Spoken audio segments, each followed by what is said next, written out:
আসসালামু আলাইকুম। এই বৃষ্টির দিনে আষাঢ় মাসের মধ্যে অনেক বাড়ি আছে পানি জমা থাকে, বৃষ্টি বৃষ্টি পরে জোবজার থাকে। পরিষ্কার করার চেষ্টা করবেন সবসময়। মশা উৎপাদন হয়, এডিস মশা আছে, ডেঙ্গু মশা আছে। এখন মুই যার জন্য এই কথাগুলো কইতেছি, এখন মুই কিন্তু আটতেছি খুব জ্বর, 101 জ্বর।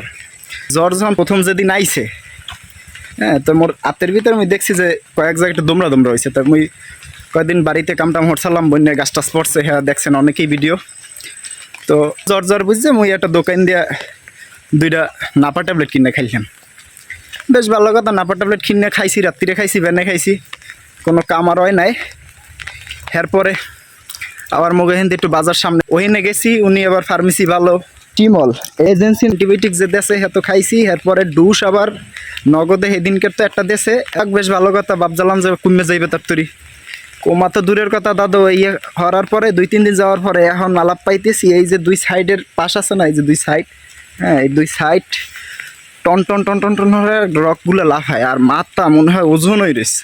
আর জ্বর কী হয় জানেন, ডুস যখন দিই জ্বরটা একটু গামাই গামাই সারে, আর ওই ট্যাবলেট খাই একবেলা প্রতিদিন 8টা হয়ে দিয়েছে, সারে আবার আয়। মোর মানে অনেকটা ও জায়গায় ফার্মেসিতে আপনার দেওয়া লাগছে, হ্যাঁ ওষুধ কেনা লাগছে। যাই হোক, এই কারণে কথাগুলো কওয়া যে মোরা হচ্ছে যদি একটু ভালো ডাক্তারের দ্বারা যাই, মগে প্রথম থেকেই পদক্ষেপ ফেলে কিন্তু মগে আর ভুগতে হয় না। মনে করেন যে মোরা এই যে 4 দিনে 5 দিনে যাই পড়ছে, আর মই যদি মনে করেন যে প্রথম দিকেই যদি ওই সরকারি মেডিকেল আছে বা প্রাইভেট যে রাজাপুরে সোহা ক্লিনিক আছে বা এরপর পপুলার আছে, ভালো ভালো মেডিকেল আছে, তো একজন MBBS ডাক্তার দেখাইতাম, বা ওখান থেকে ভালো ভালো যারা ডাক্তারগুলো আছে একজন চেম্বারে ভিজিট দিয়ে দেখাইতাম।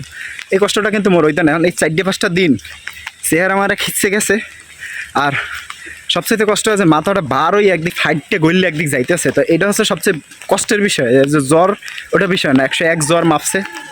এখন আজকে রাজাপুর যাইতেছি, দেখি কদ্দূর কি আছে কপালে। এই জ্বরের কিনে কিন্তু এখন দেখেন এই যে এখন এই যে ফুটে হয়েছে ব্লাডটা নেবে, সামনে দেখতেছেন যে কি অবস্থা হয়েছে। এই জন্য ওরা সবাই এখন এই জায়গায় আছে আপনার রিপোর্টের জন্য অপেক্ষা করতেছি, জানি না কি আইবে। এখন কনফিউশনের ভিতরে আছে, একটু ভয় ভয় করতেছে, দেখি কি করা যায়, একটু অপেক্ষা করি। এই জায়গায় আরও লোকজন আছে দেখেন। আলহামদুলিল্লাহ, আপনাকে দোয়ায় আল্লাহর রহমতে মোর রিপোর্ট সবই ভালো আইছে, কোনো সমস্যা নাই। এরপরও 7টা ইঞ্জেকশন লওয়া লাগবে, আর যে ওষুধ দিয়েছে ইয়ে খাইলে ইনশাল্লাহ ভালো হয়ে যাবো। আপনারা সবাই মোর জন্য দোয়া করবেন। সুস্থ শরীরে যদি অ্যান্টিবায়োটিক প্রথমত অবস্থায় পড়ে, সেই অ্যান্টিবায়োটিকটা ক্ষতির প্রভাবটা কীরকম পড়ে? একটা অ্যান্টিবায়োটিক বিষয়টা হচ্ছে, একটা অ্যান্টিবায়োটিক খাওয়ার ক্ষেত্রে দেখা যাচ্ছে আমরা ডক্টররা অনেক জিনিস চিন্তা করে দিই। তো আমাদের ক্ষেত্রে দেখা যাচ্ছে বডি যে ইমিউনিটি সিস্টেম আছে, দেখা যাচ্ছে যে আপনার সঠিক একটা গাইডলাইন মেনটেন না করে অ্যান্টিবায়োটিক খাইলে আপনার বডি ইমিউনিটি নষ্ট হয়ে যায়। তখন দেখা যাচ্ছে আমাদের শরীরে রোগ প্রতিরোধ ক্ষমতাটা কমে যায়। কারণ অল্প অল্প ওষুধে দেখা যাচ্ছে তখন আপনাদের যে সমস্যা থাকে সেই সমস্যাটা দেখা যাচ্ছে সমাধান হয়ে যায়। এই প্রতি আমরা রোগে আক্রান্ত হয়ে যাই। সেক্ষেত্রে দেখা যাচ্ছে যে বারবার একটাই কথা বলতেছি যে সঠিক একটা সঠিক গাইডলাইন অনুযায়ী ট্রিটমেন্ট নেওয়ার জন্য